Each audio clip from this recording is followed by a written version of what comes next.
Southern Folklore and Horror panel. I'm going to give a definition of Black Southern horror, what that would be considered. I think it's very similar to any other Southern horror. It's a subgenre of horror characterized by settings in the Deep South, flawed and often disturbing characters, one of the tropes. Voodoo, and hoodoo are common tropes. Zombies, vampires, and other undead, as well as shapeshifters and hostile natives, are also fairly common in this subgenre. So I just wanted to give you an overview of what that is. I'm Balogun O.J. Tade. I'm co-chair of the State Black Science Fiction Convention. I'm also a horror writer. I write science fiction fantasy, known by most people write of steampunk, but everything I write has always had horror elements. And when I did my most recent book, Beneath the Shining Jewel, it's Sword and Soul. That is sword and sorcery set in Africa, but it is a horror novel. All right. I said I wanted to do a horror novel, but I wanted to do it where people know you're getting black horror. You can't get no blacker than ancient Africa. So I said it. That's why I said it in ancient Africa. Okay. That's me. I would like for my panelists to introduce themselves. So we'll start with Valjean Jeffers. My name is Valjean Jeffers. I'm a speculative fiction writer. I write steampunk, horror. Actually, my last novel was Mona Live Long, which it's a crossover genre. You have both steampunk and horror in the novel. Science fiction, space opera, which is science fiction, fantasy. So I dabble in a little bit of everything. I love the genre so much. That's what I tell people. I love speculative fiction so much. I just can't stick to one genre. And I have a tendency to mix genres, like mixed meat. Hey, my name is Keith Cross, and I am the writer of Day Black, which is a vampire book based in the South. And a lot of the stuff that people read down the line, it definitely is. You will find it in the book. Pretty much new to the whole genre, but I look forward to this panel as well, learn some stuff too, as well as sharing. All right, so we're going to get right into the questions. How much of yourself do you write into your stories?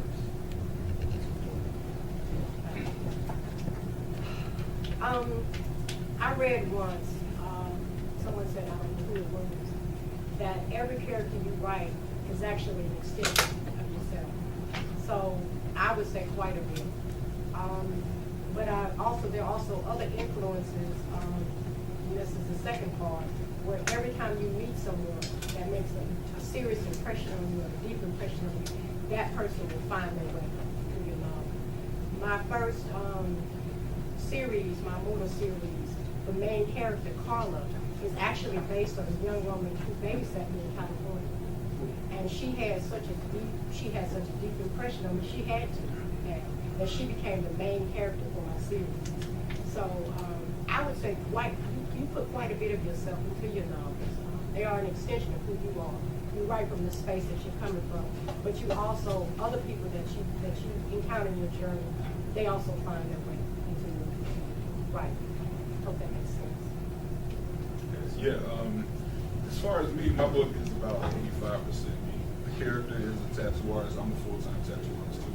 So a lot of the people that I met, clients, just people in general, they all found their way in my book. Even to the point when I first started, when I was unsure of writing it myself, I was seeking out other people to help write it, but it never worked because the character was so much me. So I had to pretty much do it myself.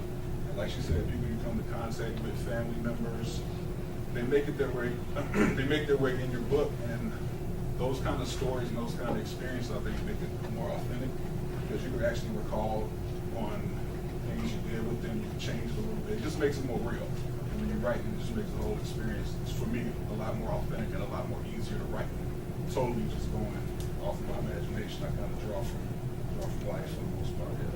You said 85% That's is you, but it's a but fine line because 15% is not the vampire.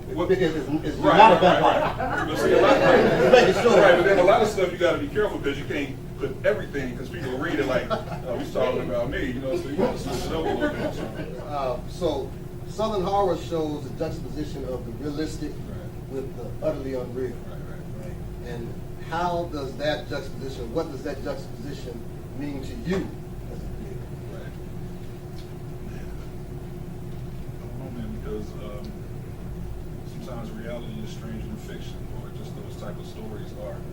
So to build on it, and especially slavery in general, for me, there was so much that was untold, so many stories that were untold. Like, an example, the movie Interview with a Vampire. Remember that? And you remember when Tom Cruise, they were slave owners on that plantation, and they were fighting the women, and they were, and the slaves kind of revolted. And I was like, there's a story in there somewhere that, you know what I'm saying? That's where the brainchild first came from. So, yeah, it was definitely rooted in that you know what I'm saying, that natural horror, to bring the supernatural aspect to it. It was just really cool to me, and something I hadn't seen before. And really made me do a lot of research. Yeah, I hope that answers the question. And how the stories I heard as a young girl, some of even my personal experiences, that were the lines between reality, what was real and what was unreal, were very blurred. I'm going to tell a story about my grandmother, and I hope she doesn't mind. As a young girl, I remember her having a sore on her leg that she couldn't get rid of, and a cough she couldn't get rid of. And she had gone to the doctor, and the doctor couldn't find any reason for this, any physical medical reason for it. And she said, somebody got me buried. And so for the Southerners, they know that means somebody has you rooted. And she went to a root doctor and got rid of it. Now, psychologists would say that was psychological, but so some of these experiences I had as a young girl, they found their way into my writing. Some of the stories that my mother used to tell me, my mother's a Southerner, some of the stories she used to tell me, found their way into my writing. So I hope that answers your question. My mother's from the deep south here, in Yazoo, Mississippi. And right now in Yazoo, Mississippi, they have a woman called the Chain Lady. And the Chain Lady, in the Kikanda anthology that I and Milton Davis wrote, I have this woman, Onisako Mojiji, who is the frog hag, and it's based off of this Chain Lady. Well, in the legend of the Chain Lady, she was a witch who they put to death. And she said, if you don't chain me up, I'm going to burn down Yazoo City. If my grave is not chained, then yeah, whatever. They buried her. Yazoo City burned. They rebuilt it, and to this day they have a chain on there. And youth will go there and break the chain, and they'll fix it that same day. They don't play. My children, when they went down to Yazoo, I said, go see the Chain Lady, bring me some pictures. No, sir. They were like, no, we're not sending you. So that kind of thing, that's reality for many people. And for me, those stories growing up is what really influenced my writing. And even as a Southerner today, I don't eat everybody's cooking. I mean, if I come to your house and if I don't know you, I'm not going to eat at your table. I mean, that's a Southern thing. Yeah. Yeah. What role, since we're talking about roots and everything, everybody know what root working is. They work roots on me, right? Now I'm a priestly pop, which is an African tradition. We don't work roots, but we've been accused of doing it. But if I got a problem with you, I put these paws on you instead of working. But root working is where I'll take maybe a lock of your hair, I'll bury that, I'll tie it into a knot, and your life will be knotted up. Things of that nature. There are some things that I know how to do that I will not say. I have some students in this room who know me, but there are things that you can do to defend yourself. That's called root working. And a lot of times it gets a bad rap because people can do you damage with it, but it also is herbology, it's the healing aspects as well, right? So that's what root working is. What role does voodoo, hoodoo, root working, or other Southern folklore play in your fictional world? Well, in Day Black particular, Mercer's mother, I'm just going to show a picture, I got it right here. Her name is Baru, and she is on the plantation, her grandmother taught her about a lot of the stuff you're talking about. So she had control, or she had influence over the slaves. And just so you know, back then, the slave masters were all white. That was just how it is, or a lot of them were. So on her plantation, a lot of the slaves followed her, and of course the slave masters didn't really understand it, so they ended up turning her. My wife actually practices a lot of that stuff right now, and I'm learning a lot from her as I start to write LaRue's story arc for the next issue. So voodoo, I can't really speak on it a lot because I'm not all the way into it quite yet, but it's definitely going to be a heavy aspect of it as far as talking to the ancestors, and things like that, sacrifices. I was hesitant when I first approached voodoo, and I was very hesitant to write about it and put it in my stories because everything I had ever seen in the mainstream media was something negative. Okay, I don't know if anybody knows the movie Angel Heart. You never can see voodoo. That's because that's mainstream media. And when I approached it and began to study it, I said, this is right out of the African diaspora.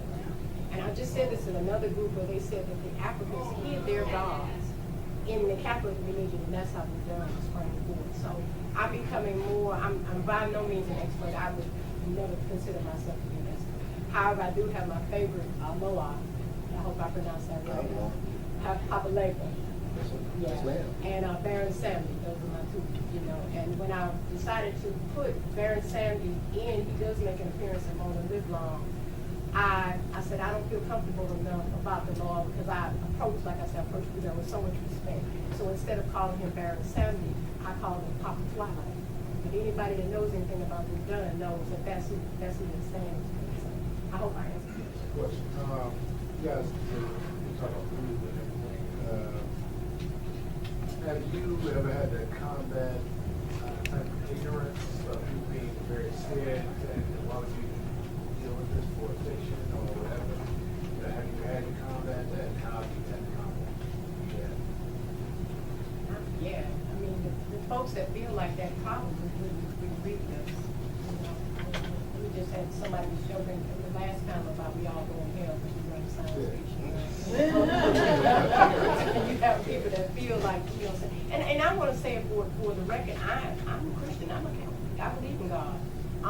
God he loves creativity, he loves writing, he loves beauty and expressing yourself.